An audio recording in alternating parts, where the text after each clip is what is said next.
La crise de la pêche entre Français et Britanniques est-elle en train de se terminer par une défaite française? C'est en tout cas l'impression que donne l'annonce de la ministre de la Mer, Annick Girardin. Oui, elle promet d'indemniser les pêcheurs dont les navires devront rester à quai. Charles Guyard, vous êtes à Saint-Malo, ce n'est pas du tout ce qu'attendaient les pêcheurs.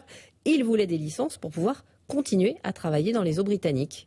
Oui, c'est un tableau peu optimiste qu'a dressé Annick Girardin ce matin en ouverture des Assises de la mer dans le Finistère. Baisse des quotas et surtout toujours ces licences accordées au compte-gouttes par Londres aux pêcheurs français pour prélever dans les eaux britanniques. Il en manque 54 selon la ministre. Mais la principale annonce, c'est cette enveloppe de 40 à 60 millions d'euros prête à être débloquée pour financer un vaste plan de sortie de flotte. Autrement dit, ceux qui accepteront de renoncer toucheront des compensations.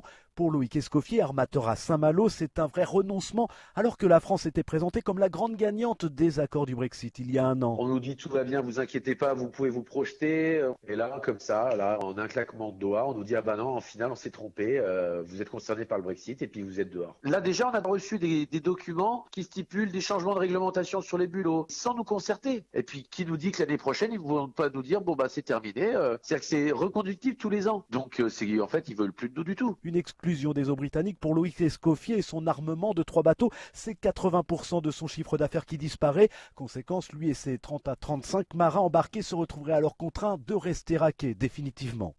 Charles Guyard à Saint-Malo pour Europe 1 et ce soir Annick Girardin précise que les négociations se poursuivent pour tenter d'obtenir des licences pour les pêcheurs normands et bretons.